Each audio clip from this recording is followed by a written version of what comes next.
One of the big differences between an ADHD brain and a normal brain is that normal brains are importance driven. Or if you know that your report is due next week, you do it. But an ADHD brain is interest driven. They do what's interesting. To them, what's interesting takes them away from what's important.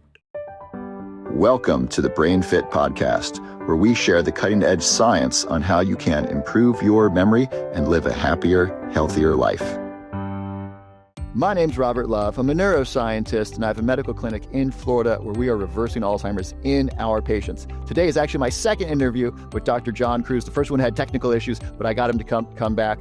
Dr. John Kruse is an expert. He's a PhD and he's an MD. He's got a PhD in neuroscience, and he's a medical doctor. He's a psychiatrist. He specializes in adult ADHD. So I have ADHD, so we had a really in-depth conversation.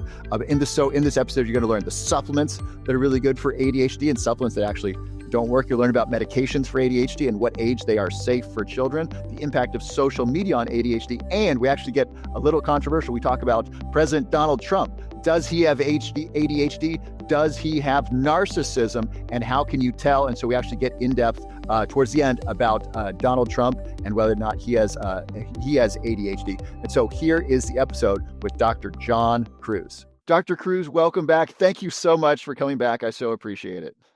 I'm glad to be here today and hopefully things will go smoothly. So our first episode, I had tech on my side. You thought it might be on your side because you live on beautiful Hawaii. The reception's not great. So thank you. I really appreciate you flexing your schedule to come. So a lot of people, so I have ADHD. A lot of people want to know the impact of caffeine on ADHD. What does the data show about coffee specifically, but also other forms of caffeine? So I'm drinking matcha right now, which has some L-theanine in it. What's the data on this? So most of the data does look directly at caffeine rather than coffee or tea or different conventional drinks or substances. And most of it's fairly old because as more and more pharmaceutical products come to the market, that's where money and interest is spent in research. But there is good research going back decades looking at caffeine for ADHD, and it measurably helped reduce ADHD symptoms. And while it's not always fair to directly compare effect sizes in different studies, the effects were in the same range as with Ritalin products, methylphenidate. Really? So, let me. And the dose of caffeine and the dose of methylphenidate, and some of it is across psychiatry. One of the big problems we face is that even though lots of really bright people spent their lives developing ways to measure severity of, and it's not just ADHD, it's depression, schizophrenia, we have pretty crude measurement tools. So showing that one thing is a stronger or a weaker effect is anchored by what we can actually measure or say or reveal. But again, caffeine has measurable effects on reducing ADHD symptoms. When you brought up theanine, there are some studies looking specifically at caffeine and theanine, the combination together does seem to, one, add, as most people experience, some calming effects, but also there's some subtle evidence that theanine may actually be helping enhance some of the ADHD reducing benefits of the caffeine itself. Interesting. So I just want people to understand this is really wonderful, really wonderful data. So coffee may be as effective as Ritalin, which is methylphenidate. And coffee has so many other health benefits. So organic coffee, rich in polyphenols, those are good for the gut bacteria. What's good for the gut is good for the brain. It's good for the vascular system. People who drink coffee are less likely to have strokes. Now, you want to make sure you take it earlier in the day. Too late in the day can disrupt sleep, and that has many different benefits. And I was taking, I started out with Ritalin, I think when I was in third or fourth grade. And I didn't like the way that I felt emotionally. I felt like a different person. And my parents said I was different. Thankfully, they took me off of Ritalin weekends and over the summer, which I think was a really good thing. But I think it probably shrunk my size by an inch or two because I think I ate less food, which is a common side effect of methylphenidate, of these drugs. So one thing to point out is that usually when we're just having one cup of coffee or a cup of tea, we're getting a substantially lower dose than you'd get from a standard dose of Ritalin. And if you look at dose-to-dose comparisons, the downside is caffeine tends to have more agitation, more physical tremor, and actually more cardiac effects than the equivalent for ADHD benefit effect of Ritalin. So it's sort of strange that the readily available, commonly used source of caffeine is in some ways a less good stimulant, or maybe even a more dangerous stimulant, you could argue, or more harmful. It's just that we're usually using it at substantially lower doses. I would argue that caffeine late in the day is certainly dangerous. I think anything that disrupts sleep is very dangerous. Interesting. When I was a kid, when I was in high school, I was taking Ritalin. I would sometimes take it in the evening after dinner, studying, and I'd actually fall asleep shortly after taking it. I don't know why that was a thing. Yeah, it's not it's certainly not universal, and certainly the prescription stimulants have the potential to disrupt sleep and make it harder to fall asleep, but it's well known clinically, and there's a few tiny studies looking at it, that for a proportion of people with ADHD, part of what's hard for them in terms of shutting off their mind is the thoughts are bouncing everywhere, and something that helps them focus, sort of put their thoughts in a little box and put them away, helps calm them down to fall asleep. So I certainly have treated some people with a tiny, 5 milligrams of Ritalin at bedtime, and they swear by it, and it works for them. That's fascinating. Again, it's not for everyone to try, but What's the data on exercise? I've found in my personal life that when I exercise, I perform much better. I've less stress. I used to have some anxiety with my ADHD, much lower when I'm exercising. What's the data on this? I'll get to exercise, but last time we were talking, you actually brought up nicotine as well as caffeine. So Yeah. I'd love to talk about nicotine. I don't talk about this on social media very much, but I love nicotine gum. I found that's really effective. Then Costco, I'm not sponsored by these. Costco also has these nicotine lozenges. I found these to be very effective in helping me. I just feel good, and I feel focused, and I can take this at night and not disrupt my sleep. I don't want to take caffeine at night or stimulants at night, but nicotine's been helpful. Even as late as 9 p.m., I can fall asleep by 11:30. And the data on this is really interesting because some people don't want to talk about the data because talking about nicotine means you're in bed with big tobacco. And I'm certainly not in favor of big tobacco, but I'm in favor of science. And so what's the science of nicotine with ADHD? So there are some studies looking at nicotine, usually gum, not having people smoke cigarettes. One is that there is an association we know between people with ADHD are more likely to be cigarette smokers. And there's also mothers who smoke are more likely to have kids with ADHD. If you suffer from brain fog, or if you'd like to increase your mental clarity, I have a great supplement called Neuro Plus Brain and Focus Formula that can be really helpful to you. This is a combination of 7 powerful ingredients that are shown to improve memory, improve focus, improve attention, reduce brain fog, and increase mental clarity. I really like to take this in the afternoon if I'm feeling afternoon brain fog, or if I'm feeling tired. This helps give my brain more energy so I can continue to work during the day. This works really well in the morning with morning coffee and lion's mane. This also works in the afternoon alone or with lion's mane. Do not take this at night. It is very stimulating. It's very powerful. This can help reduce or even end brain fog in as little as 3 days. The average is about 2 weeks, and it comes with a 6-month unconditional money back guarantee, so you can try it risk-free. So if you want to try this risk-free, go to robertlove.net and then click the link that says Neuro Plus Brain and Focus Formula. Oh goodness, that's something to underline. So don't smoke if you're pregnant for a variety of reasons. Part of what's hard to separate out is, mothers who have kids with ADHD are more likely to have ADHD themselves. So there's a lot of potential confounding factors, but there is, laboratory research, or not laboratory, clinical research looking at people that nicotine can help reduce ADHD symptoms. And it's almost a dozen, 15 years ago, one of the major pharmaceutical companies was developing an ADHD treatment that was specifically a nicotine acting on nicotine receptors. And the data they released in terms of efficacy showed again that it was a good and effective treatment. They stopped their studies, and it's not clear whether there were some side effects or whether there were marketing issues. They didn't want to, they didn't think they could market this because there's so much anti-smoking stigma. But again, and there are still other companies investigating other ways of affecting the nicotine system to help with ADHD. Everything in our brain is interconnected. So once even if you look at the simple serotonin reuptake inhibitors, are pretty specific for that system.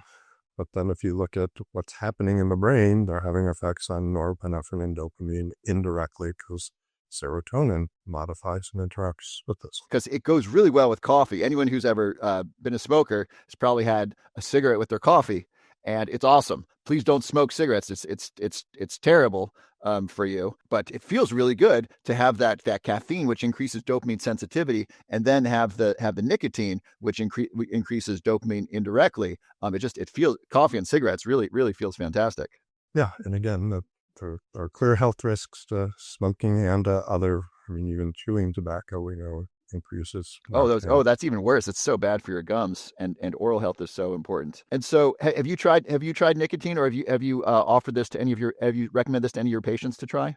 I've had a few, I mean, mostly who were stopping smoking and who felt that they were, noticed that the absence of smoking seemed to have a worsening effect on their ADHD.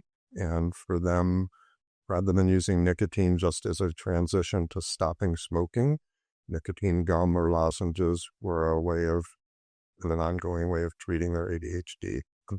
I'd say, in my experience, most people who were never smokers just have no interest in, I don't want to start taking nicotine. I don't want to, it just has it is addictive, to be fair. Now, it's not harmful like cigarettes, or at least we don't think it is, but it feels really good, and it's almost too easy. It's an easy button for feeling good, and so frankly, it is addictive because it feels so good, and it certainly hits neurotransmitters very hard. I actually started testing. I learned from Dr. Heather Sanderson, author of this book, Reversing Alzheimer's. Her patients were talking about how nicotine patches were really helpful for their memory. And so I got the nicotine patch. I frankly didn't like it. It felt itchy, and I didn't notice the benefits. But I find that nicotine gum has been helpful because it's very targeted. I can take it when I want it or when I don't want it. I didn't notice really a benefit on the patch, but many people are self-reporting that the patch is really good for their memory, people over age 60, for example. I'd love to ask you about exercise.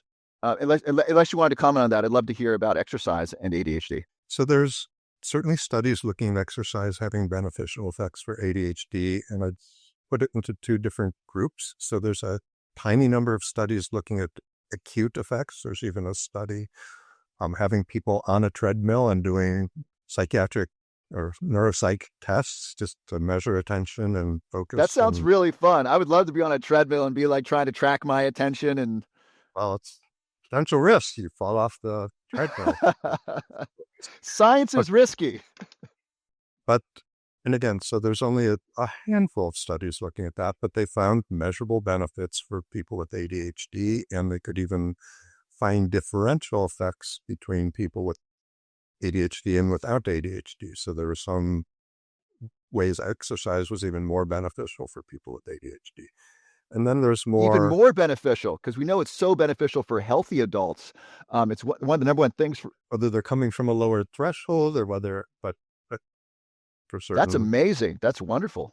And there's other studies looking at more, again, not looking right in the moment, but looking, later that day or hours after, and finding, and some of these are running, some of these are jump roping, some of these, are aerobic exercises, some of them involve coordination, some of them involve social interactions. So it becomes difficult. I mean, the overall summary is the exercise seems beneficial, but it's hard to tease out which aspects of it might be most beneficial. And what I tell patients is it's the exercise that you do. I mean, so many people in our society have an aversion to exercise, and I usually even label it activity. What activity are you interested in? Because if you say exercise, people, I don't want to get sweaty. I don't want it. But if you make it something that's interesting and sustainable, then people are more likely to do it. And there's also clearly overall, the healthier the body, the healthier the brain. The brain is an organ, and it's highly dependent on a good blood supply. And that's right. When goodness, years ago, neuroscientists thought the brain was kind of in isolation, and now there's so much data showing the mind-body connection. When did you start seeing this in the research or in neuroscience discussions? I'm guessing when you were in graduate school that the brain was kind of isolated. At least that's when I was studying physiological psychology as an undergrad. We talked about the brain kind of being in its own silo and the blood-brain barrier basically separating it out. But now we know there's a huge mind-body connection. As you mentioned, healthy body, healthy mind. When did that start to be part of the discussion? I mean, there's different. So I did most of my training at the University of Rochester, and that was one of the centers for this isn't directly exercise, but neuroimmuno, right? Brain immune system connections. And some of that was done in the 70s and 80s, the basic science showing that you could actually condition a rat's nervous system. I mean, sort of Pavlovian conditioning, you could condition the immune system to get a response from behavioral interventions. So that might have been a place or location there was more awareness of brain-body interconnections, so maybe I was more attuned to it or more accepting of it there. Rochester was also where what's called the biopsychosocial model of medicine was formulated, which is saying humans exist on multiple levels. We're not just reductionistic biological, chemical and physical processing machines. We're also psychological beings. We also operate in a greater social context. So things like poverty, racism, a whole bunch of other factors influence it. And what's going on at each level doesn't just stay at its own level, it's interacting. The biology affects how people's psyche interacts and how has effects on society, and society has effects on our bodies. I would like to thank our sponsor, Dr. Love's MagnaSleep. This is my new magnesium supplement I designed with Dr. Kareem Zamori. This is the best magnesium supplement out there in the market. Let me explain why. First of all, it's got the right forms of magnesium. It's got magnesium threonate, which is really good for brain health. It's a smaller form of magnesium that can cross into the brain. Magnesium glycinate, very absorbable, great for overall body health. But it's also got magnesium malate, which is good for the muscles, and magnesium taurate, which is good for your heart. So it's got multiple forms of magnesium that are great for your overall body. And it comes with vitamin D and boron. Vitamin D and boron work with magnesium to really improve bone health. So that makes magnesium more valuable to your bones, all those three together. And it's got shilajit, which increases absorption. So I designed this to be the very best magnesium available to you today, and it is on sale right now. This is great for improving sleep, but also improving mood, reducing stress and anxiety, improving bone health, improving muscle health, improving energy function. So many benefits of magnesium, and you can try it absolutely risk-free. It comes with an unconditional 6-month money-back guarantee. If you don't absolutely love it, I'm happy to refund your money, but I want you to try this because so many people get a great benefit of magnesium, and this is the best magnesium available. So if you want to get this on sale, click the link below or go to robertlove.net to try it risk-free. So you were kind of in the earlier stages of understanding how the mind and body are interrelated, and how I love this idea that we exist on multiple planes. There's a physical self, there's an emotional self, there's a cognition. Many would argue there's a spiritual self or sense of spiritual well-being, and then we exist in different areas. We exist as an individual, we exist in our family unit, we exist in our workplace, we exist in our community, and all those things interplay to actually affect us at a cellular level, right? We might get anxiety around a certain coworker, for example, and we might experience more oxytocin around our family. All these things affect the multiple levels of the self, including the very physical, biological self. Yeah, we're complicated. So speaking of complicated, I'm getting back to exercise, but I want to ask you. People have been asking me: does ADHD in childhood increase the risk of dementia in older adulthood? And I have my own opinions. What is your take on this? And my take is there's not a lot of good data. So there's one study that came out of Israel 2-3 years ago that got lots of attention that claimed ADHD triples your risk of having dementia. And the study it was published in a respected journal, but to me it was amazingly, I'll just say, stupid. And by that I mean, what they did was they had good health records, because most countries other than the U.S. have more comprehensive medical systems and collect data better. And we have the most expensive medical system, yet for some reason we're not collecting our data well. Please continue. So what they looked at is people who did not have any prior diagnosis of ADHD, but developed a diagnosis of ADHD after age 50. And then they looked at the likelihood over the next, I think it was a decade, how many people developed dementia. And the people who were developing ADHD after age 50 were 3 times more likely to be diagnosed with dementia a decade later. I think I might have the precise timing off. Why that's ridiculous at some level is that by definition, our definitions, ADHD has to arise in childhood and has to be present before then. So one, you're not looking at a typical population of people with ADHD. And I argue, and I think there's pretty compelling evidence, what they weren't picking up was ADHD causing dementia. What they were picking up on was that the earliest stages of dementia for a significant fraction of people with dementia look like ADHD. And we tend to think ADHD is an attention problem and dementia is a memory problem, but that they are really much more overlapping and similar than one would think. So that data, I think, is actually showing that the reverse, almost exactly the opposite of what they were claiming. I think their study is showing dementia causes maybe secondary ADHD. So that's really interesting. So the question is, does early stage dementia look like adult ADHD? And if it does, that might be what they were measuring rather than. Some of the results might be due to it, but I think all of their results could be explained by that. And again, it's not that everyone who develops dementia, that's always the pattern. For some people, it is memory problems. Many, it's apathy is actually more prominent than memory to begin with. But even what we call memory is so intimately tied in with attention. People with ADHD are often absent-minded, forgetful, and it's not necessarily that memory per se is as defective. It's that the information wasn't being encoded. They weren't paying attention. It didn't get in there.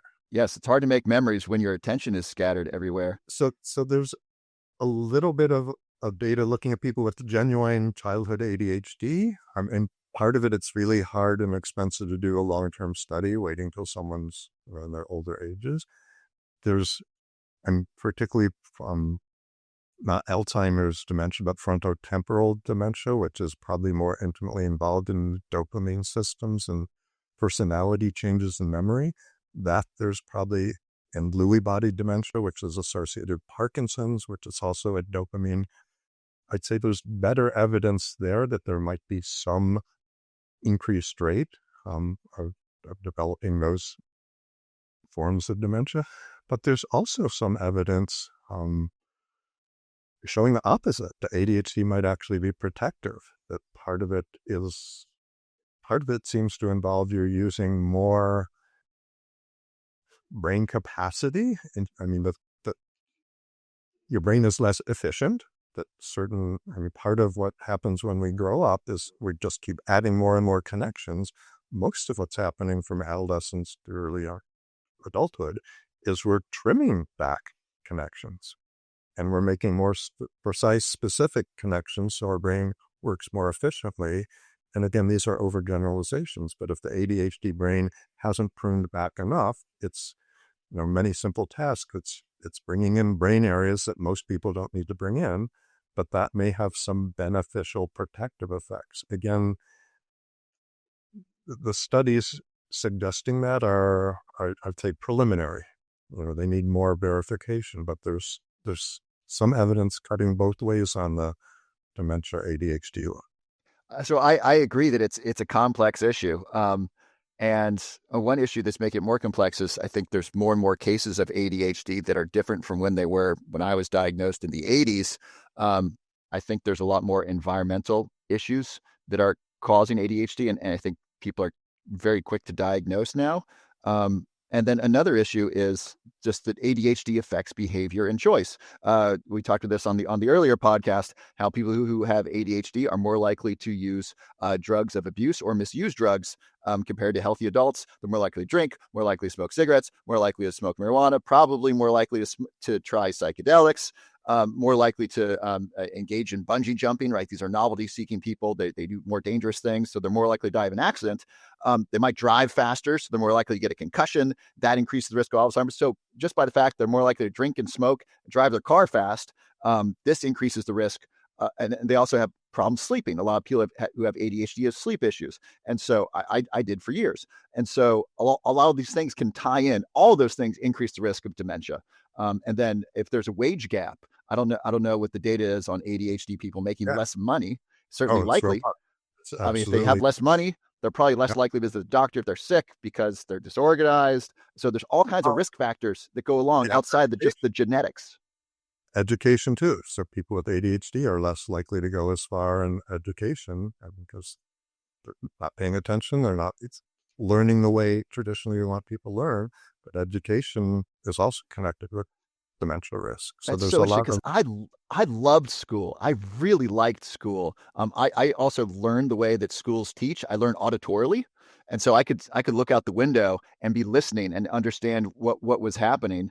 And so a lot of classroom lectures is more auditory than visual or kinesthetic. And so I really liked learning, and then I liked the structure of different classes, the challenge and the reward of succeeding in school, and then mixed with sports. I played sports in high school and college. That just really worked for me. Right, go to school, learn, compete on the field, go home, study, read, learn things. I found that interesting. Repeat. I thought it was great. So for some reason, school really worked for this ADHD mind. thing about ADHD that's really relevant and tied into that. One of the, and I don't know who came up with this saying, but it resonates so well across the ADHD community. It's one of the big differences between an ADHD brain and a normal brain is that normal brains are importance driven. Or if you know that your report is due next week, you do it. If you know you have to collect all this data for your expenses and type it up, you do it. If you know you have to move your car on Friday at noon because the street sweepers are coming by, you do it. But an ADHD brain is interest driven. They do what's interesting. And it's not that they don't know that, yes, I need to move my car, but it's like, oh, but look at what's happening in this, today's football game, or, what's happening with the shutdown and of which jerks voted which way on which issue. They get interested. To them, what's interesting takes them away from what's important. So for you, I mean, it's good that academics was interesting and sports, the ones you chose, were interesting to you, and that helped you stick with it and then thrive in it. Like to thank our sponsor, Danger Coffee. So coffee is terrific for your brain. I like to drink it almost every day. Some days I drink matcha, but most days I'm drinking coffee, organic coffee. Coffee improves focus, memory, and attention. Coffee can help reduce the accumulation of amyloid plaque in the brain, and coffee is really good for your gut bacteria. But it's really important to drink a high-quality coffee that is organic and mold-free. This is the highest quality coffee that I'm drinking. I really like this one. This one's my favorite because I know it's certified mold-free. This is a really big deal. So organic is not enough. A lot of organic coffee can have mold in it. This is coffee by Dave Asprey. You see I have his book right here.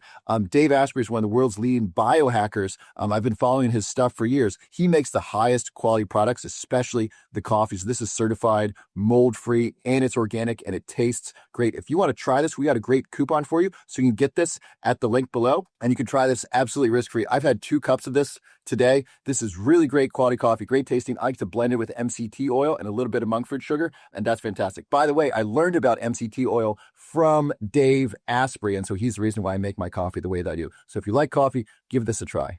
The classes I excelled in were ones I was interested in. If I wasn't interested in it, I often didn't do well because I didn't want to invest the time and energy to do well. It's like, I'm not interested in this. I'll take the less good grade and just do what interests me, and what I ended up being good at.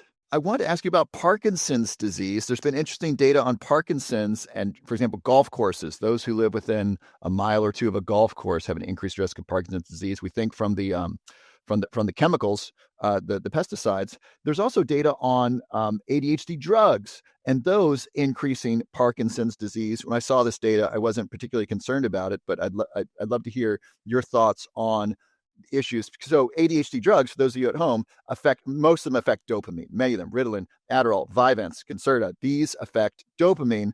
Parkinson's disease is a dopaminergic disease, and so that's all. So that deals with dopamine as well. And so the thought is, if you're taking dopamine enhancing drugs early on, that might affect your dopamine receptors later in life, and that might increase the risk of Parkinson's disease. What are your thoughts? Yes, there was a study, I think it was out of University of Utah a few years back, that found some increased likelihood of a Parkinson's diagnosis for people with ADHD who had taken medications. And it was a well-done study. It certainly needs to be replicated. But getting back to what we were talking about, confounding issues, one of the things that's hard to sort out is that ADHD itself is almost certainly involving dopamine neurons. So is it the people who, and again, if you're looking back at 70-year-olds, we're talking about people who were being treated 30, 40, 50 years earlier. Were we sub-selecting people who had the most severe ADHD? And that's why those are the group that got medicated as opposed to another group that didn't. So there's confounding factors that are hard to sort out. I'd say the important thing for my patients is to point out, even in the study, the vast majority of people on ADHD medications did not develop Parkinson's. So, I mean, Parkinson's affects, by the time you're in your mid-80s, about 1% of the population. So if you quadruple the rate or triple the rate, that's still only 3 or 4% of the people. So that would mean 96 or 7% of people with ADHD on medications are still not developing Parkinson's. My memory was it increased risk by maybe 10%, which is not nothing. But if it is if Parkinson's, as you said, affects 1% of the population, so now it's 1.1%. Which, if ADHD drugs help, I think that's a reasonable trade-off. But I thought it was in the 10, maybe 30% range. I didn't think it was double or triple the risk. I thought it was relatively low, but I could be misremembering the study. What about for kids? So when I was in third or fourth grade, I was prescribed Ritalin, which I kind of didn't like. I remember there was a couple of days where I'd hide the pills under my tongue because I just didn't like taking it. But eventually I got used to it, and I think it was really helpful academically, but I think it definitely reduced my social learning. It reduced my emotions. Emotional blunting is a major side effect of these drugs. And so I didn't mature emotionally. And so I was kind of this social, I was a social dwarf. I was maybe 3-5 years behind my classmates socially, but I was on par with them academically. And so, but right now, I think children as young as, it sounds astonishing to say, I think as young as 2 or 3, but let's say 5, are being prescribed serious drugs, Ritalin, Adderall, which, I mean, if you take them as an adult, you feel them. These are serious drugs that really affect our neurochemistry. What is the data on this? And what's your personal opinion on medicating young children for ADHD? So I'll sort of jump to the worst case scenario. So the worst case scenario is, and lots of treatment centers that only do EEG neurofeedback for ADHD sort of promote these drugs are bad, they're rotting kids' brains, they're harming kids' brains. And there's a little bit of reason that this isn't completely silly or worrisome. So if we look at adults who are using street cocaine or meth, there is some evidence that there's damage to dopamine and other systems in those brains. If you give rats, and most of them are rats and rodent studies, but are monkeys as well, massive doses, and it's hard to figure out what's an equivalent dose because these animals have much higher metabolisms and turn things over. But even some of our prescription stimulants given massive doses to rodents also show up as brain damage, measurable anatomic damage. So that there's a valid reason for concern, but when you look at but countering that, if you look at those same rodents and give them dosages in a more naturalistic way, so that you're putting it into their digestive, using a syringe, shooting it into their stomach rather than giving it to them intraperitoneally into their abdominal cavity, the same doses of these, I'll just say amphetamines and methylphenidate Ritalin products don't find any brain damage in those rodent subjects. And there's more than 30 different studies in mostly kids, there's 1 or 2 in adults, looking at kids with ADHD who are given stimulant medications for some period of time. So this isn't just the effects of one dose and looking at the brain. So most of these studies are months to years or more, comparing them to kids with ADHD who never are on medications. And in more than 35, probably it's more than 50 studies now, what they show is that kids with ADHD who got the medications, stimulant medications, had brains that looked more normal in terms of every anatomical area they looked at, and more normal connectivity patterns or normal activation patterns, So that puts the sort of the classic story, turns it on its head. So instead of saying these drugs are clearly damaging kids' brains, it's suggesting that at least some kids with ADHD are more likely to have more normal-looking brains if you treat them during childhood than if you don't. So it might be that we're consigning some kids permanently to ADHD. Now, does that mean these drugs should be given to every kid with ADHD? No, it doesn't mean that. But it means the evidence so far, and part of the difference between drug addicts and again, the rats who are given really high dosage, I mean, one is that there are differences between the actual substances. So there's good reasons we know why cocaine and meth are more dangerous than amphetamine or Ritalin, methylphenidate. There's differences in terms of delivery systems. So if you're snorting... Can you describe the difference between amphetamine and methamphetamine? Because Adderall is basically amphetamine, and then people think it's meth. They're similar, but they're different. Can you explain the difference between methamphetamine, and amphetamine, which is also basically Adderall?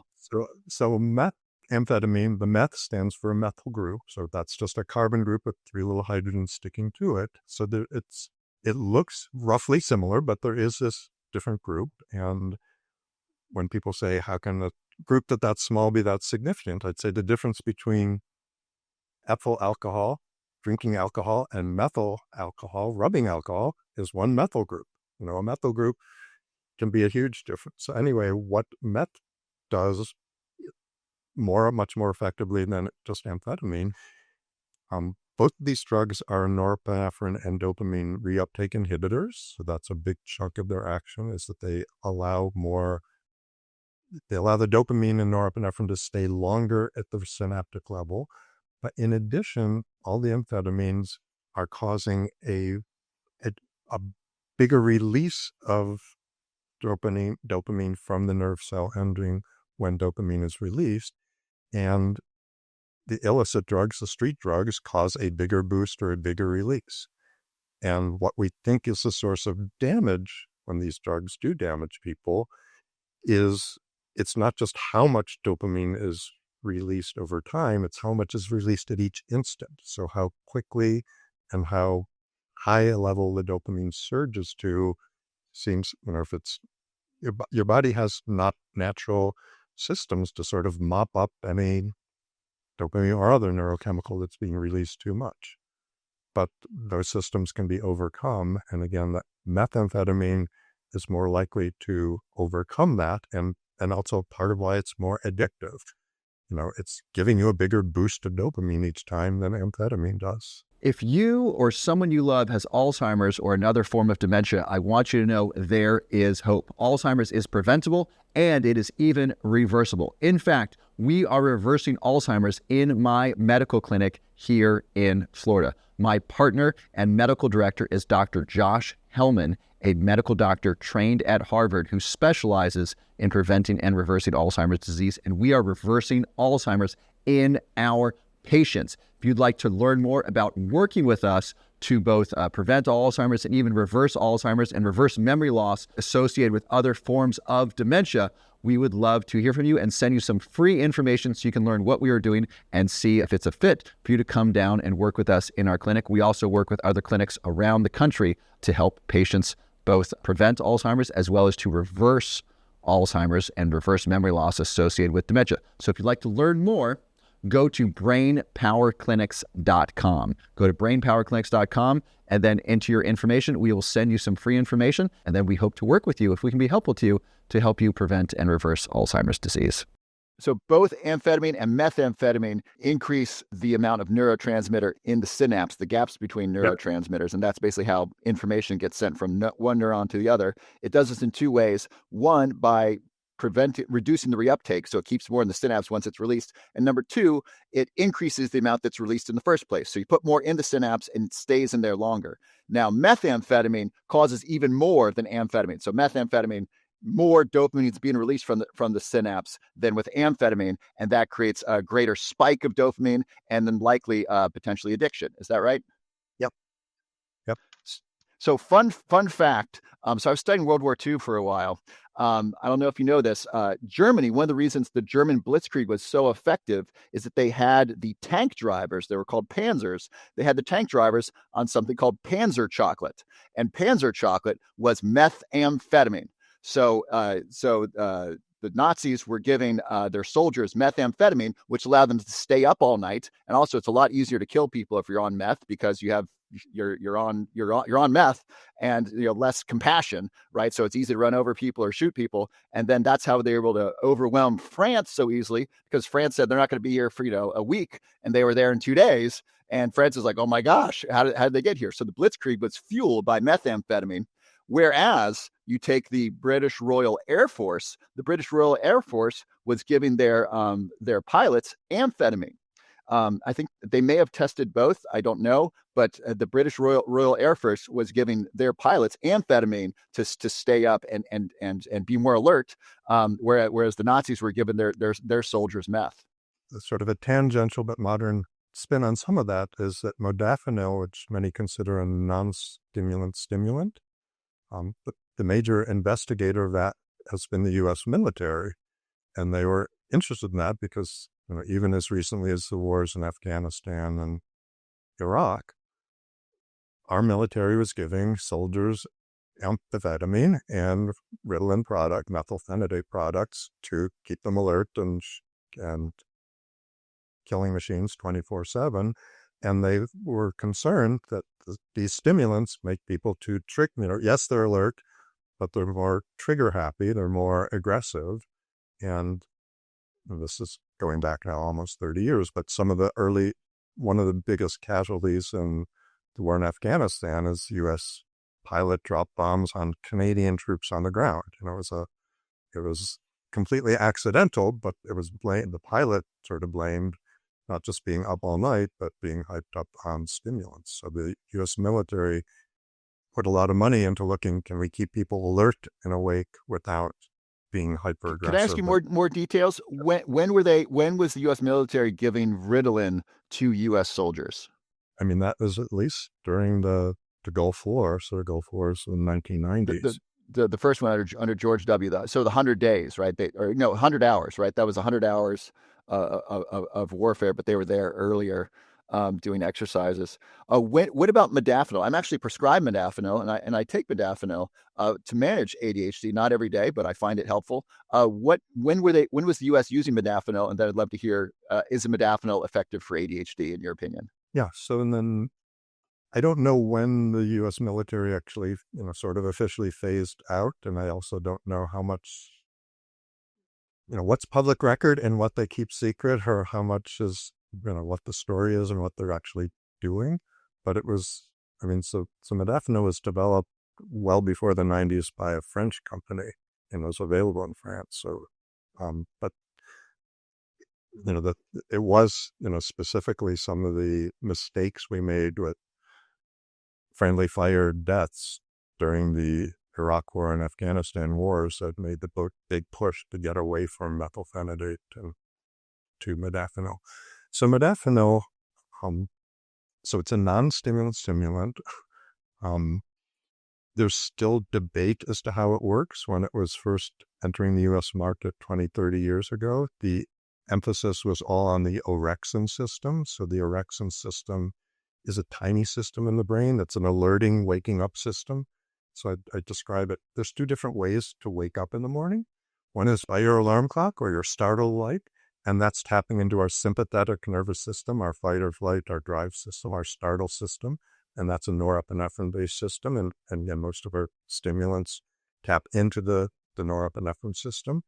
But there's also how you would wake up when there's no loud noises and it's just your normal body clock waking you up. It's a more gentle, you're still clearly awake, and that's the orexin system at work there. So the modafinil, at least in the earlier studies, pretty clearly had some orexin promoting, or was tapping into the orexin system. The big debate is how much it's actually is acting directly on dopamine systems and how much it might be just indirectly acting on dopamine systems. And it's probably having other effects as well. But the hope was, and most of the evidence suggests, since it isn't directly just promoting more dopamine, it's less prone to addiction. It's not tapping into the norepinephrine system, so it's less prone to startle and sympathetic overdrive, and for most people, it keeps them alert. So the evidence of it for ADHD is been used off-label, but there was so Cephalon was the company that has the U.S. rights to it, or did. I'm not sure if they still do. This is probably 20 plus years ago. They were developing it, and most of our ADHD drugs are developed first in kids, and it's a weird situation that's, at least for medicine in general.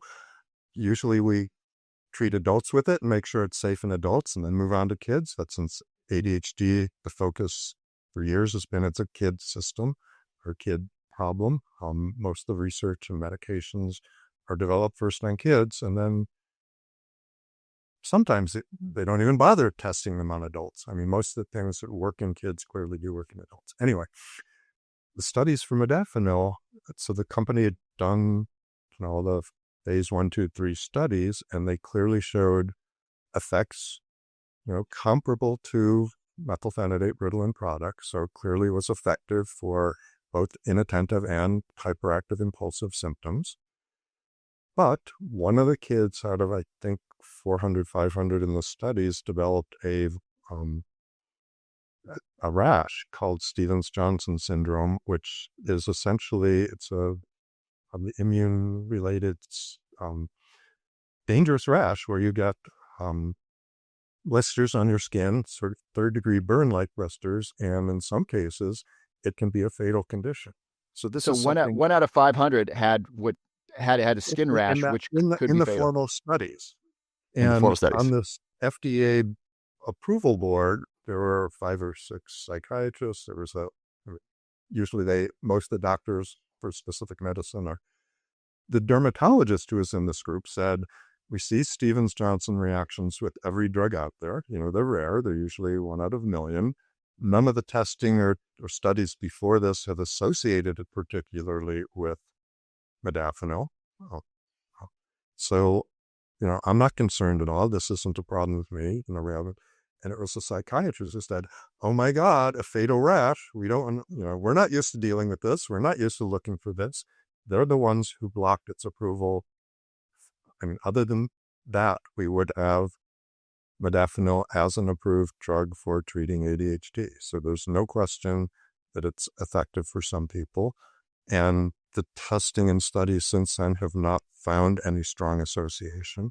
I mean, there's some other psych drugs like Lamictal, which we use for bipolar disorder, which clearly has a heightened risk for Stevens-Johnson and, dangerous lethal rashes. It doesn't really seem to be there, but that was enough to block its approval. So modafinil is effective for children and adults with ADHD, but because of this 1 out of 400, 1 out of 500 had this negative reaction, it got blocked for treating children. My experience with modafinil is that it's very good at keeping me awake.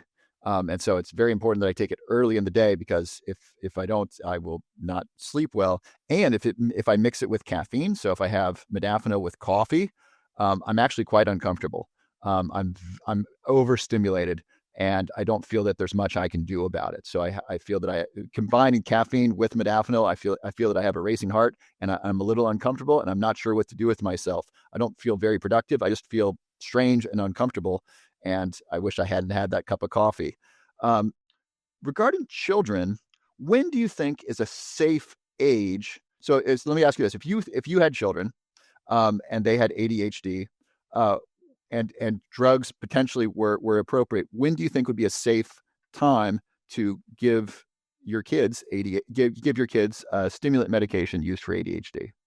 So back up a little. I mean, part of the ADHD definition is that you have to be displaying symptoms of inattentiveness, hyperactivity, impulsivity that are excessive for your age and that are causing problems. And why I'm bringing that up is there have been a number of different studies looking at school-age kids that look at the kids who are the youngest in their class, because our school systems have a 1 year, say, a September 1st deadline for who's going to be a first grader, kindergarten, or whatever. And several studies have found, the kids who are almost a year younger than almost all their classmates have a higher rate of being diagnosed, which is clearly an inappropriate, some of these kids are being inappropriately diagnosed.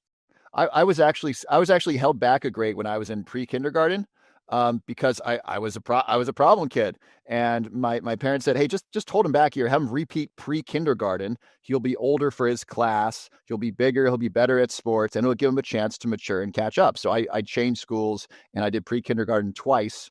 And I'm a September birthday, so I could have been either grade, and that worked out. That worked out great for me. That they held me back really young and gave me a chance to kind of catch up. So I don't think routinely every 5-year-old or every 3-year-old, so one is, the younger the kid is, the harder it's going to be to differentiate, is this kid really an outlier compared to most 2-year-olds are. Or are they just a 5-year-old that wants to be outside and play? I'm 43. I want to be outside and play. And so I understand a 3 or 5-year-old doesn't want to sit in a classroom. Yeah, but again, getting back to the evidence that suggests that not treating some of these kids with ADHD may be actually consigning so that the assumption under the set of studies I listed before is that having the medication, having your brain perform in a more typical, or I'll even say good way by society's standards, helps the brain practice behaving that way, and that may be part of why. So the brain looks more normal, and the brain, hopefully these kids perform more. Again, we can have a debate as to whether normal is good or desirable anyway. But the concern is then that if you don't treat these kids, you may be creating more problems for at least some of them down the line. So to back up, we know some kids do seem to outgrow most of their ADHD. We know that the majority of kids, so the claim in the old days was that the claim in the very old days was every kid outgrows ADHD.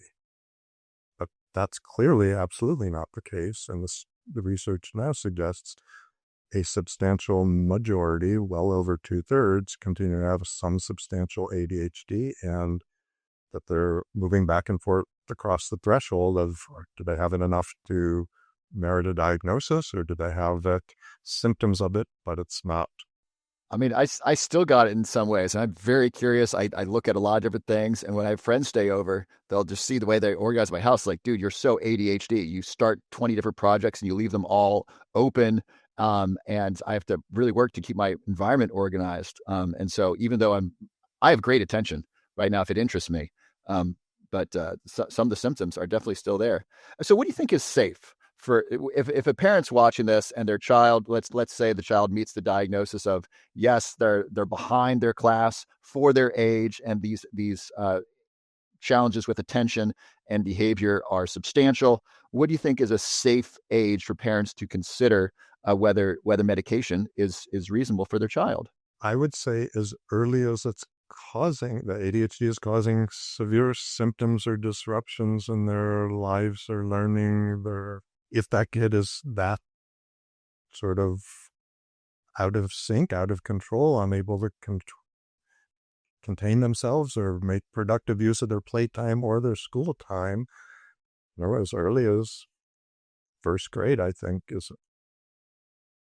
potentially reasonable. I'd say the other things are, clearly medications are never, getting back to the biopsychosocial model of medicine, it's never the complete answer.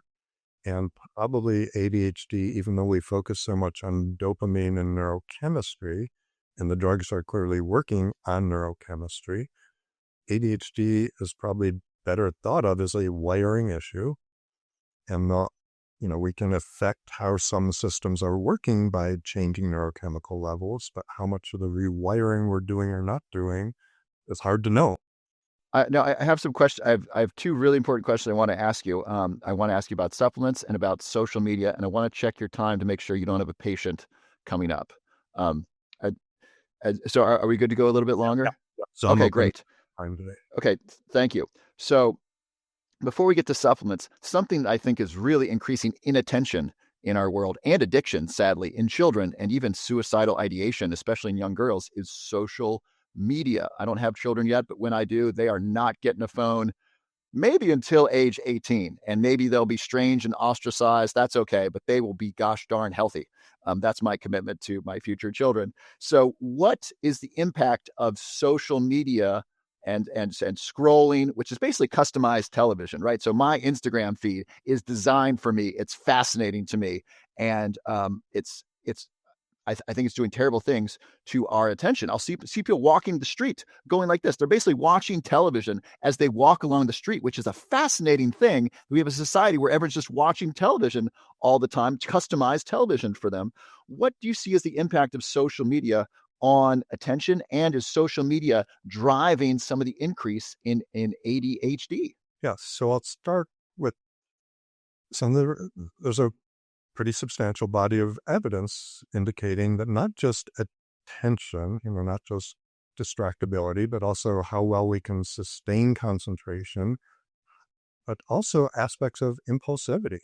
We're being trained to click on this, click on this, click on this, and that's not just, again, the attention distraction element, but that includes the response element, the motor, and even emotional regulation. So what we seem to be affecting is not just, again, narrowly attention or concentration, which seems to be what we're all focusing on when we talk about it, but it's a whole range of executive functions of the brain. I mean, it's a whole ADHD picture. It's not just a snapshot of ADHD. Now, part of what's hard to sort out is the confounding factors. I mean, is it the content? Is it the social media? Is it just the physical screen?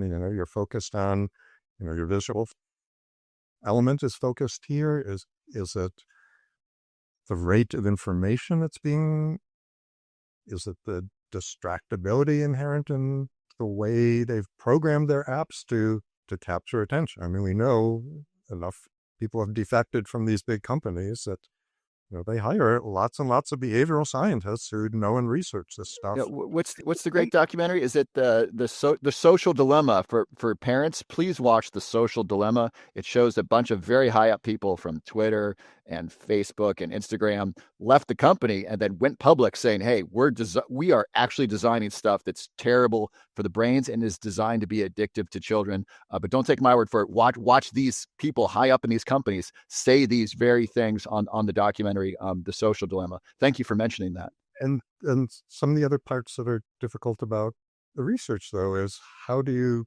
going to get a control group? I mean, as you said, if you keep your future 18-year-old off social media and off of phone, that's going to be a weird upbringing. So right now, I mean, if you compared Amish or Mennonite households to a typical American 18-year-old, there's so many other factors or social aspects to why. Significantly less autism in the Amish, by the way. I read a recent paper on this. Substantially less autism in them. I'm guessing less ADHD as well. I mean, they're outside, probably less asthma as well because they're not in cities. All kinds of different impacts of being Amish. You're absolutely right. Someone who doesn't have a phone is going to be different than someone who has a phone. And getting back to sort of the social dimension, I mean, even if I only have one phone for work and for social life, and I don't walk around with a phone. I mean, I'm in my 60s, but even most of my college, people my age, why don't you have your phone with you? It's, I grew up in an era where we weren't instantly connected. I don't feel a need to be instantly connected.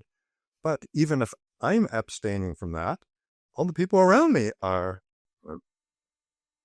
I find if I just see someone on their phone, I have a compulsion often to grab my phone. It's like, oh, that's what we're doing right now. We're standing here waiting for the bus for a minute. We might as well take out our phones.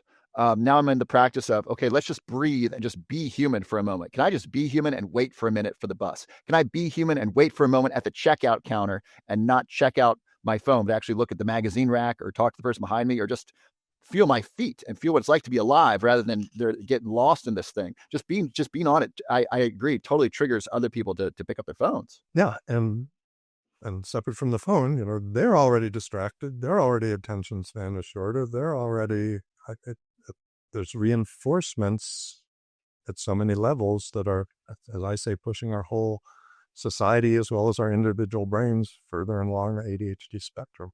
And so is there good data to show the impact of being on social media and and ADHD. I saw a recent article that suggested that kind of parents who give their kids phones, I think it was younger than 5, the girls in particular were at an increased risk of suicidal ideation, and that this is as they grow older, in their teens or tweens. And then the boys, I think, were more likely to have depression. If I remember, I don't remember exactly I don't know if ADHD was measured in that. And again, part of it is that most of these studies are correlational, but the amount of time your screen time, even as a tiny, 2-3-year-old, so they're not actively pushing their iPhone buttons or whatever, but exposure to screen, and then later on, the amount of time you're spending online, whatever it is you're doing, is predicted with higher rates of ADHD diagnosis at a later point in time. And it goes the other way as well. We know kids with ADHD are more prone to be spending excessive amounts of time. But again, most of that is correlational. I mean, to me, it strongly suggests a cause and effect relationship, particularly if you can predict at a future time this behavior now. But it could be, again, that maybe this group of ADHD parents who are less attentive to what their kids are doing are more prone to letting their kid do whatever the kid wants. And that's... So if I understood what you shared correctly, children, the more screen time, whether it's phone, computer, tablet, more screen time is associated with an increased risk of ADHD. And children, and maybe even adults with ADHD, are more likely to spend more time on their screens. Yeah. And you mentioned earlier, exercise is even more beneficial for people with ADHD. And they're the ones spending more time on their screens. Oh, there's all sorts of feats. So getting back to the exercise and weight is a separate but interacting. Back when they first started studying ADHD in the 60s and 70s, when it was only kids and almost entirely boys, the typical ADHD kid was underweight compared to the general population. For the last 30 years at least, those with ADHD are actually heavier than the general population, which is grown heavier to begin with. ADHD, people with ADHD, or kids particularly that have been studied, are more sedentary. They are spending more standing, but all these factors are feedback loops. Again, and we haven't touched a lot on sleep, but ADHD, we know, delayed bedtime, desynchronized circadian rhythms, less consistency in sleep. But ADHD is a predictor of bad sleep, but bad sleep is a predictor of ADHD. I mean, if you sleep deprive anyone, they are more scattered. They are more, we are impacting their executive functions. This is terrifying. So ADHD children now and adults are more likely to be overweight or obese. And right now, 7 out of 10 Americans are overweight or obese. So increase that more. So ADHD people are more likely to be sedentary, more likely to spend time on their screens and on social media. And they benefit from exercise more, and they need exercise more than the average adult. Goodness gracious. Yep. And the sleep. Can you talk about sleep and ADHD for a little bit? I'm glad you mentioned that. I struggled with sleep for years, in part because I was interested in doing things. I wanted to stay up, right? I never wanted to go to bed because then I couldn't be doing the things that I was interested in. And so can you talk about sleep and ADHD? Because I had trouble sleeping for years until recently. And I think it was a combination of taking stimulant medication, but also I just didn't want to go to bed because life is interesting. And I wanted to stay up and read something or watch something or do something. I didn't want to go to bed. I didn't see going to bed as a way of getting what I wanted, which was doing interesting things. Now I see that as kind of the keystone to my life, is getting really good sleep, because that gives me better energy and focus during the next day. So can you talk about sleep and ADHD and why it's important and why people with ADHD struggle with sleep? And part of why they struggle is genetic factors. So we know there's propensity. Some people are morning people, some people are night owls.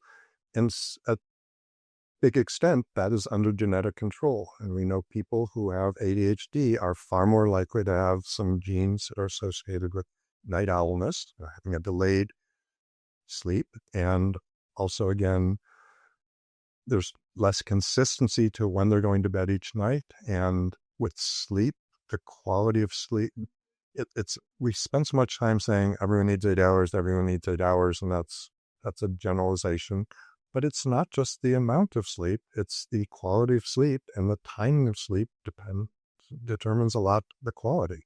So if you're aiming to sleep from 10 p.m. till 6 a.m., each night, but then you stay up till 2 a.m., and you may still get 8 hours and you may be able to sleep that morning out to 10 a.m. When you wake up at 10 a.m., you're not as rested, you're not functioning to the same way as you do when you get 8 hours on another regular night.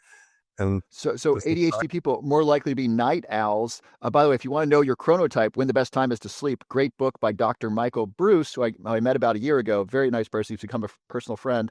It's called, what is the book called? It's called The Power of When by Dr. Michael Bruce. And you can take the little survey and figure out when you are. I thought I was a night owl because I love staying up, but it turns out I think I'm a bear, which is basically I do well with a regular sleep schedule of going to bed around 11 and waking up closer to 7, 8. But my habits were night owl. My habits were stay up late because it's fun to stay up late. It's interesting to stay up late. So my ADHD lifestyle was staying up late, but my biology actually wants me to go to bed earlier. Yeah, so that highlights how, separate from whatever genetic predispositions, there's lots of aspects of ADHD. But, if you get interested in a project, you're going to run with it. Late at night, there's fewer distractions, other people calling you, walking, no one's intruding on your space, depending where you're. So it's easier to keep running with it. And many people with ADHD, one, they might be hyper-focusing, so they may not even be aware, oh my God, it's 2 a.m. already. But even if they're aware, there's what we call temporal discounting. It's much easier to say, I know I should be asleep now, but this is more fun and interesting. Again, the interest-driven brain, this is more interesting than getting to sleep now and knowing that tomorrow I'll be functional, rather than, tomorrow if I'm sleep deprived, who cares? Because right now I'm enjoying what I'm doing, or I'm so immersed in what I'm doing. How important is it for children and adults with ADHD to prioritize their sleep and have a regular sleep schedule? It's essential. That's the best medications, if you're sleeping poorly, are going to have minimal impact unless you're taking care of your brain. And there are certainly other lifestyle issues in terms of eating and exercise that I believe are important, but sleep is of paramount importance.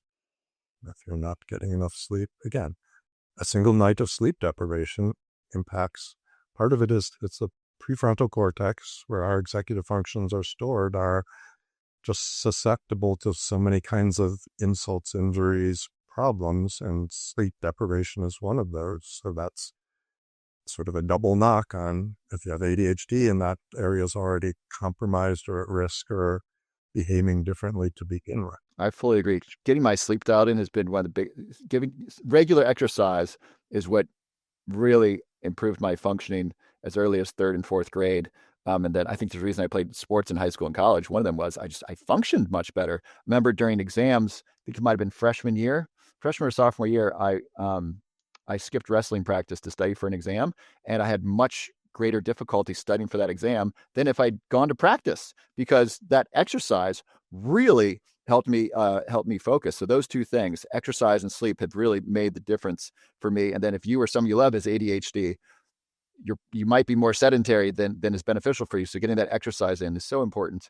One thing that people really want to know are supplements. So many people are distrustful of mainstream medicine. They're distrustful of so many prescription drugs to treat things that are often treated by behavior. I once saw, my mother sent me a great cartoon where these two patients are in a doctor's office, and the doctor is looking at their chart and says, "I'm sorry, Mr. and Mrs. Smith, it looks like you have a disease caused by behavior." And then so they say, "Well, do we need to change our behavior?" The doctor says, "Oh no, we got a pill for that." Right. So often doctors are prescribing pills when behavior is more essential, but supplements are kind of in this in-between category.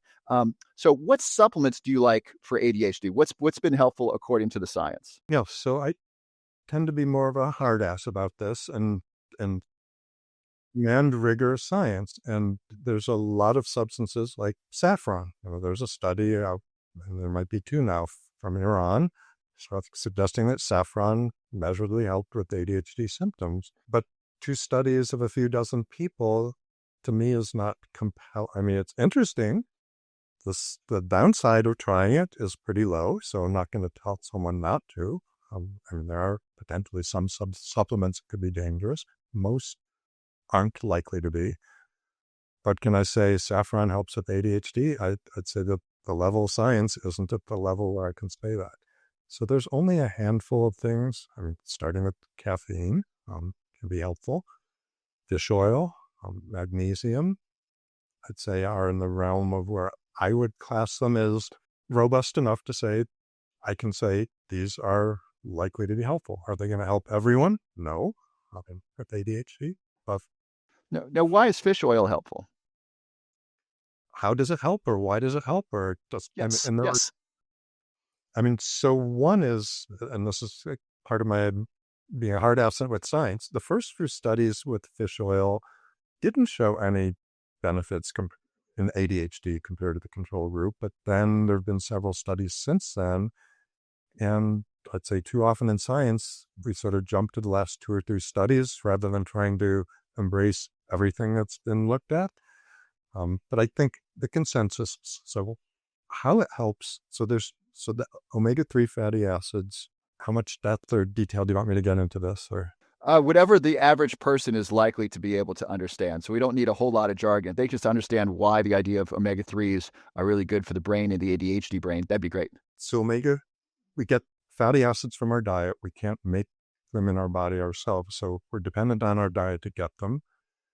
The seed oils, which are being attacked by lots of people are rich in omega-6s. Our ancestral diets, based on all the archaeology and anthropology, suggest we had at least closer to even amounts of omega-3s and omega-6s, and that's what humans adapted and grew up with.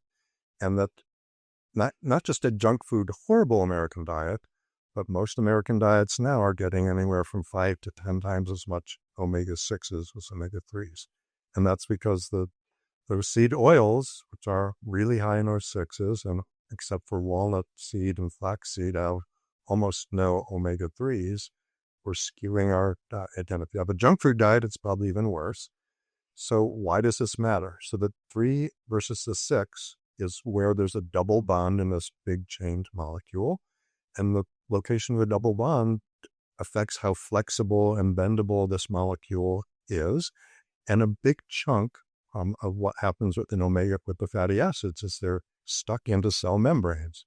So if you have a cell membrane that's rich in omega-3s versus one that's rich in omega-6, your cell membrane has different physical properties. And they've looked specifically at how do, say, serotonin receptors perform. They perform differently in a brain cell, which is omega-3 rich versus omega-6 rich. So there's a direct way that what you're eating can have an effect on how neurotransmitters are working in your brain. The other, at least half of the story, is omega fatty acids don't just go into cell membranes. They're also converted into molecules we call prostaglandins, which are, I'll say, they're sort of like hormones. They're signaling molecules go throughout the brain. And if you eat an omega-6 rich diet, the type of prostaglandins that are made are pro-inflammatory. So having your body is more hyped up and having a hyper immune effect, more inflammation in your body. It's not the omega-3s that are made, the omega-3s make prostaglandins that have a different effect on the immune system, and you're not shutting it all down, but they're more balancing it. So again, and we know that almost all of our mental health conditions, including depression, including ADHD, are strongly associated with brain inflammation. Whether that's the start of process or whether it's just pushing it further along, or it's possible that it's just irrelevant and we find it there as an association. Very unlikely brain inflammation's irrelevant to a neurological disease or a neurodivergent disease. So omega-3s is a less pro-inflammatory status for your brain. So omega-3s lower inflammation, and you said they're more flexible than omega-6s. So my understanding is different. I'll just say different. Different flexibility. DHA is a omega-3 fatty acid rich in fish oil, less so in walnut oil and almonds and so forth, but very high in fish oil. And DHA can help be a really great fat for neurons, whether we're repairing neurons or there's neurogenesis and we're giving birth to new neurons. Having high levels of DHA gives our brain the raw materials to both make new brain cells and as well as repair those brain cells with a healthy fat. Yeah, so to say a little bit, I mean, so most of the fish oil pills out there, they may have both EPA, eicosapentaenoic acid, and DHA, docosahexaenoic acid, and there won't be a spelling test, so don't worry. And usually it's about twice as much EPA as the DHA, but your brain particularly uses DHA. And there are some companies that make a pure EPA brand, purified out, that usually costs 10 times as much. And to me, that's kind of silly. You need both. It's also silly. I see products that have both omega-3s and omega-6s. But if you're trying to increase the relative amount of omega-3, why would you take any omega-6? What's your thought on omega-9? I've seen a lot of this advertised. They'll say omega-3, 6, and 9. What's your thoughts on omega-9 for the brain? Yeah, I'll just shut up because I'm not as familiar with any of the research on it. So I'm not either. I don't know if it's a marketing ploy or what is, but I haven't seen any compelling data on the need for omega-9s. What's your thoughts on lion's mane? Lion's mane is a medicinal mushroom used in ancient Chinese and Japanese medicine. It was recently used in the Dean Ornish study where they reversed memory loss in people with Alzheimer's disease. They changed people's diets, had them exercise, and gave them lion's mane. I've really liked lion's mane. First of all, it reduces stress and anxiety in double-blind placebo-controlled trials, and it helps with sleep, which are both issues with people with ADHD, and then also its direct impact on memory. It also lowers inflammation. What are your thoughts on lion's mane? There's things that it does in terms of reducing inflammation, bolstering mitochondria properties, reducing oxidative stress in the brain, all things we think would be good and helpful. But in terms of robust controlled studies on let's give it to people with ADHD and see how it helps, we have almost nothing. Any risk of lion's mane, of anyone trying lion's mane for a child over 7? So one is that there's different ways of growing and producing. One is just wild picking the mushrooms. Another is growing the mushrooms and cultivating them. And the third way, sort of more high tech, but an increasing amount of what's sold as lion's mane, is they're essentially so a mushroom is actually a fruit that we see, the toadstool, the thing above the ground, is only the fruiting body. It's only a small part in the root system, or it's really mycelium. These white fuzzy roots are most of the bulk of most mushrooms. So there's a way of just essentially growing big vats of mycelia in big tubs and marketing that as lion's mane. It's the same species, but the amount of, and we don't know which chemicals are the important or different ones, and there's different ratios in the fruiting body than in the mycelium. There are different potential sources of contamination. So one of the potential worries is that, particularly if you're growing it on, not the wild tick, but on artificial wood surfaces, some of those are arsenic contaminated. Other heavy metals can be a possible concern. There have been a few studies that did suggest that there's wide variability in terms of heavy metal contamination of lion's So mane. if you're taking a supplement, so supplements are basically this really concentrated, and so it's really important that the supplements are tested for heavy metals, is the message I'm getting from you. Yeah, again, we don't know how much a real-world concern it is, or whether it's more into hypothetical and that most of it really is safe. But, part of the exciting and dangerous world of supplements is that they aren't as scrutinized, and you have to have more trust in the individual maker. And it gets jumping back to fish oil too. So with fish oil, one of the concerns is heavy metal contamination.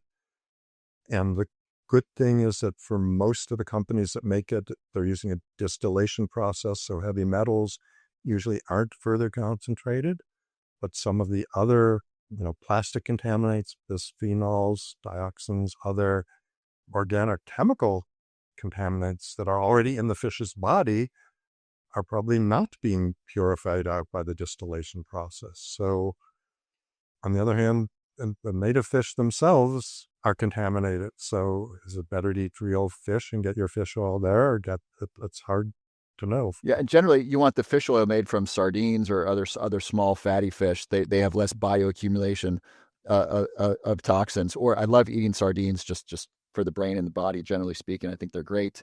What about L-tyrosine? There's some mixed data on L-tyrosine because L-tyrosine is a precursor to dopamine. And so the thought is by taking L-tyrosine as a supplement, that gives the brain and body more of this raw material to make dopamine, and that could be helpful specifically with ADHD because a lot of these ADHD drugs work by increasing dopamine. Yeah, and I have a talk on sort of why lots of things you eat may or may not really affect neurotransmitter levels. I mean, one is L-tyrosine has to not be digested or broken down into its elemental pieces when you're eating it. Two, it has to not only, and then it has to be absorbed into the bloodstream, then it has to cross the blood-brain barrier, which it should do, and then it has to get delivered where it's needed. And then, even if you do all that, it's only going to be relevant if shortage of L-tyrosine is the important rate-limiting step in the chemical reaction of making it. So it's the analogy other people use, and I use too, because it's a good one, is say you're trying to make more Tesla automobiles. You're trying to have, make the assembly line go more efficient, and you have a big supply of passenger side front doors. And you say, oh, I'll throw these into the assembly line and that will make everything go out faster. Well, if it wasn't a shortage of passenger side doors that was delaying the assembly line, flooding in one component, even if it's an essential, does each car need a right, passenger door? Absolutely. But if that wasn't the rate limiting step, then putting in more of it isn't going to produce more output at the other end. It's disconnected. On that idea, creatine. So there's new data from Kansas Medical School that came out June 4 of 2025. And what they found was that adults with Alzheimer's disease, they give them 20 grams a day, giant dose of creatine. And in these people, they actually reversed memory loss in people with Alzheimer's disease. And creatine works, for those of you at home, by basically increasing the ability of energy available by increasing phosphate groups. So creatine monophosphate, it basically donates a phosphate group so you can make ATP more easily. And so bodybuilders and athletes have been using it for muscle recovery and strengthening muscles. But when you take these high doses, there's enough to get into the brain and then increase energy available in the brain. Is there any good studies yet on creatine and ADHD? So, right. I've also have a recent video on my channel there. So robust Let's data. plug your YouTube channel. How do people find you on YouTube, Dr. Kruse? If you Google or check Dr.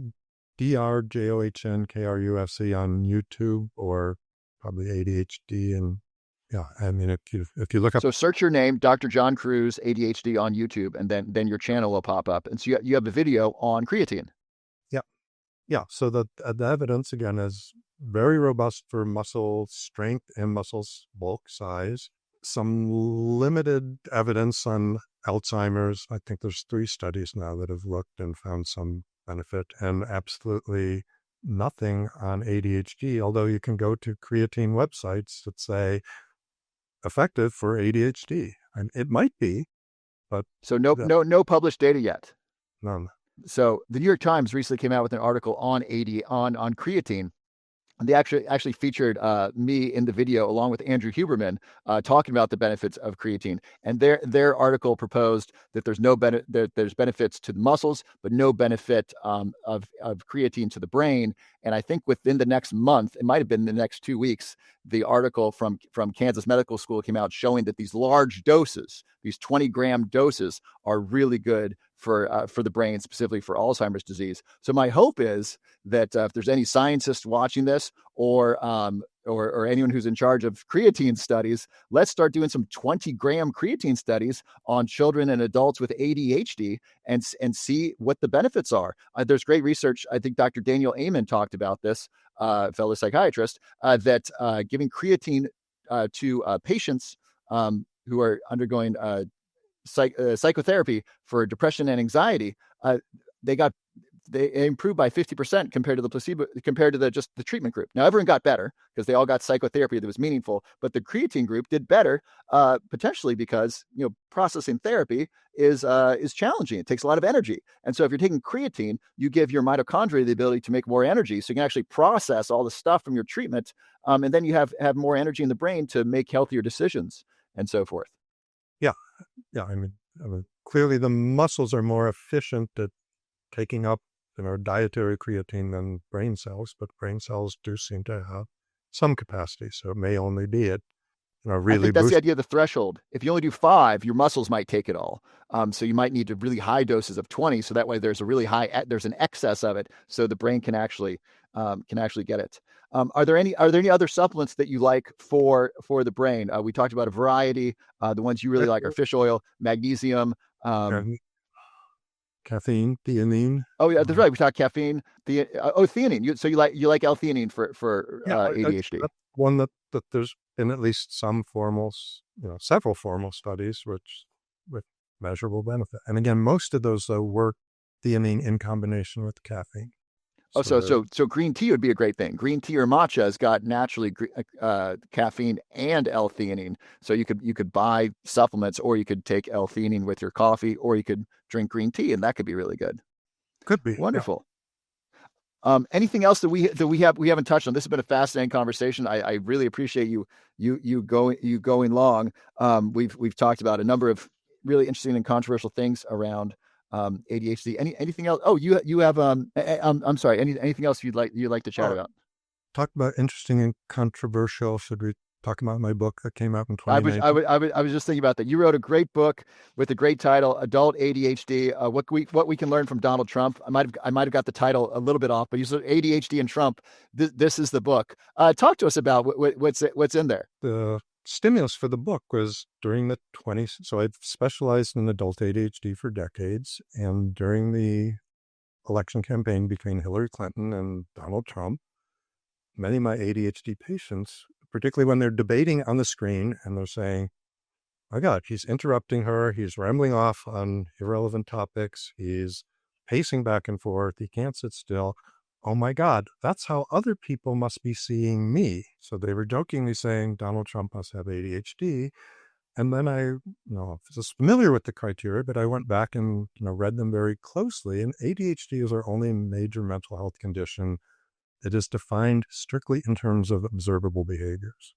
Does someone blurt things out? Does someone make careless mistakes because they're not paying attention to details? Are they walking around when other people should be sitting still? So unlike depression, where you have to know what someone's feeling inside, so I argued that the amount of data we have in the public domain is far greater than you could ever get in a one-on-one session. And for an adult diagnosis, you only need to fulfill 5 of the 18. So we have 9 inattentive symptoms. We have 9 hyperactive impulsive symptoms. You only need 5. Really? So 5 out of 18. There's 18 check boxes for ADHD, and you only need 5 to get a diagnosis. Yeah, I mean, part of it is a lot of them are highly overlapping. So,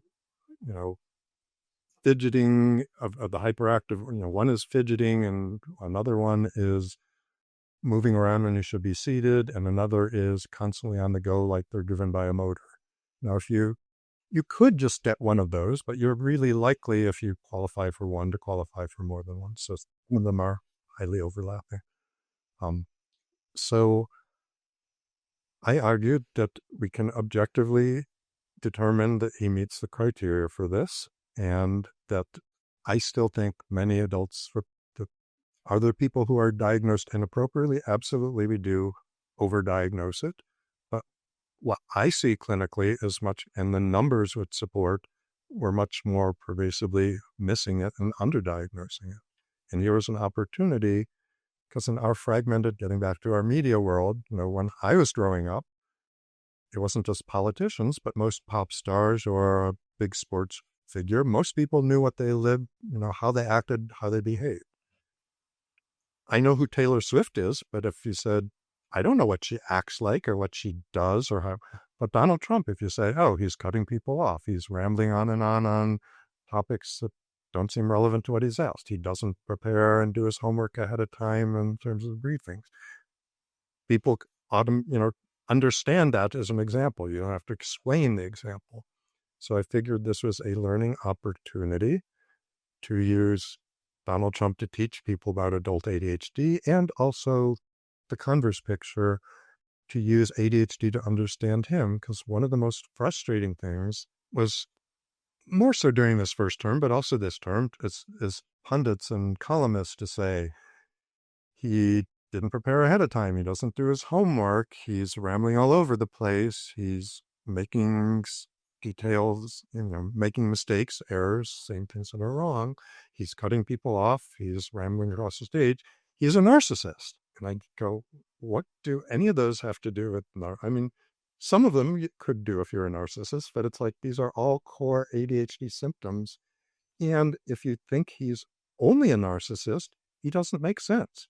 Because as he's told us, he wants you to think that he's a stable genius, and yet so much of what he does, again, separate from your political views, is clearly not stable and clearly not genius in terms of that, he says things that are verifiably wrong and that contradict himself. But if you understand there's something in the ADHD dimension, in addition to whatever else is going on, then it makes more sense. This is fascinating. So during his first term, I would say, so I'm a libertarian, so I generally think that government should basically protect our freedoms and spend very little money. I don't think we should have war or the death penalty. I think we should have massive freedom and respect for our other humans and maximum rights and minimal government intervention.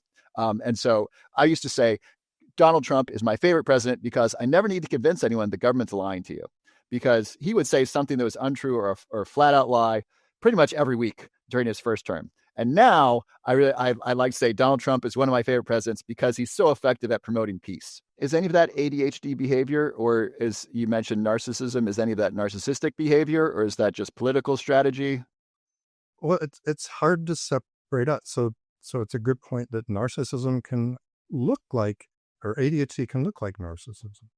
So if someone's interrupting you and intruding, are they doing it because it's a power move to dominate you, because they don't care what you think or they devalue you, or because they're oblivious? So one of the best examples there that I think the media got completely wrong, and I think Hillary got it wrong, I'm not even remember, the second or third debate, there was a point where he was wandering all over the stage and then is looming pretty close to her podium, and she looks sort of surprised, and she and all the pundits said, this is an example of how sexist he is, how he's trying to dominate her, how he's trying to use his narcissism to intimidate her. And she talks about feeling creeped out and intimidated. But if you look at what actually happened, one is, if you look at the look on his face when the camera catches him near her, it's a look of surprise. It's like, oh, shit, how did I wind up over here? And if you look at the trajectory, he's wandering all over the stage. When Hillary ran for Senate a decade before that, the Republican politician Lowry, who was running against her, did that domineering. He marched right up to her podium. And if Trump wanted to dominate, wanted to narcissistically be a jerk, do any of us think he would have hesitated to walking right up to her podium and directly? That's not what he did. He wandered all about his and then he's surprised if you're not, you don't indicate. So that was an example, I would say, of ADHD being mistaken for narcissism, because everyone else looked at it and say, he's there where he shouldn't be, and he's in her space, which he shouldn't be, but it wasn't a planned.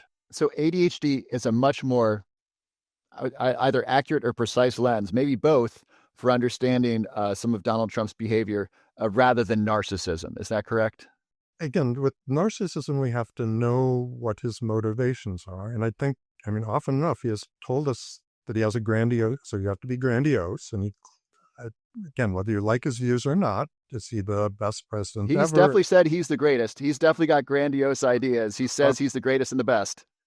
He diminishes and devalues the views and the humanity of others. Again, whether you like him or not, or think it's right to be trashing all the Democrats or anyone who's been in his previous administrations who's no longer and is speaking out against him. He clearly devalues human, what he's approving of in terms of immigration and how he describes immigrants and, and I think masked ICE agents, I think, has just been horrible. I don't like the idea of government officials running around in masks. So I was reluctant, during the first 4 years to say narcissism fit, because you have to know what he thinks or feels.